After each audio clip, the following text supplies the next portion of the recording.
It's typical fishing weather, just not the kind you would expect over the southern atolls of the Maldives. Undaunted, the vessel Fairoadi and its fishing master Ahmed Didi make their way through the rolling waves for their daily catch of tuna. This may be a modern ship, but the technique used by its fishermen, pulling up the tuna with a simple pole and line, is as old as fishing itself. මේ දොශ්‍රීග මස්සරිකම් කුලංජේ සවබකි දිවේ රාජ්‍යයේ ආම්මුකෝ කුවර කුරීස්වරම් ෆෙසිකින් කුරා මස්සරිකමකි දොශ්‍රීග මස්සරිකමක වෙෆා දොශ්‍රීග මස්සරිකම් කුරුමකුම් මස්සරිකමක ඉතුරු බදලෙන් නාන්නකම ලෆා කුරවේති දොශ්‍රීග මස්සරිකම කුරද දෙන් දාජහාග මස්සරිකම් කුරාකම වඤ්ඤා ඒ දොහුගේ කමකෂේ කම්වානි එමෙම දාජහාග මස්සරිකම් කොග්ගෙන් රාජ්‍යයේ මස්සරිකම් දුවහක දශදානකම ලෆා කුරවේති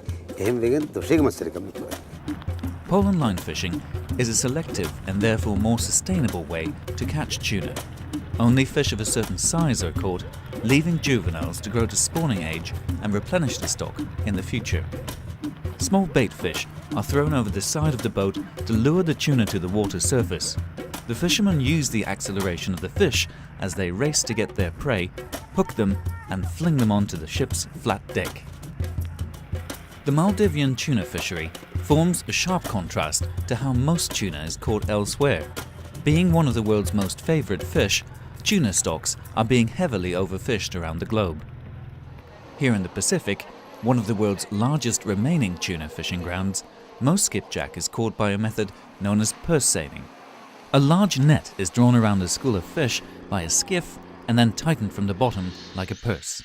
Such a net, often set on a floating fish aggregation device, catches the entire school of tuna, but also takes in all the juvenile fish and non-target species, such as sharks, that may be swimming with the tuna. The sheer volume of bycatch lifted from the region by purse seiners makes this fishing method highly unsustainable. Moreover, these industrial vessels, some of them operating illegally, come to fish Pacific waters from half the world away.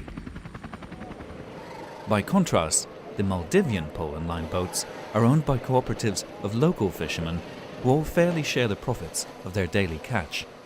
Unlike most Pacific nations, the Maldives are letting its own fleet fish its waters to keep the tuna revenue within the country. Velivaru, in the North Atolls, is home to one of the country's own tuna canneries. It's a modern fish processing plant operating to the strictest regulations of health and safety.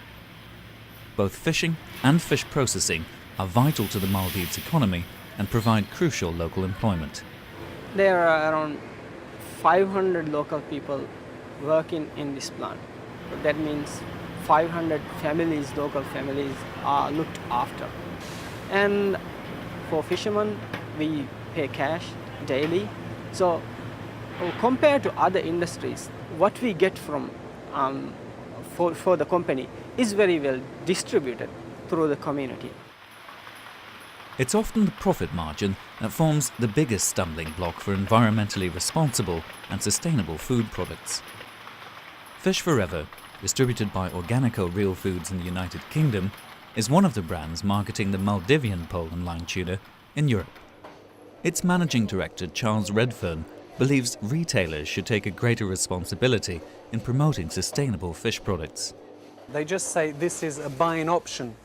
And that's the wrong way to go, because you're basically saying that these are lifestyle choices, that ethical decisions are lifestyle choices. And they're not. They're critical choices about how we want our products, our food to be produced.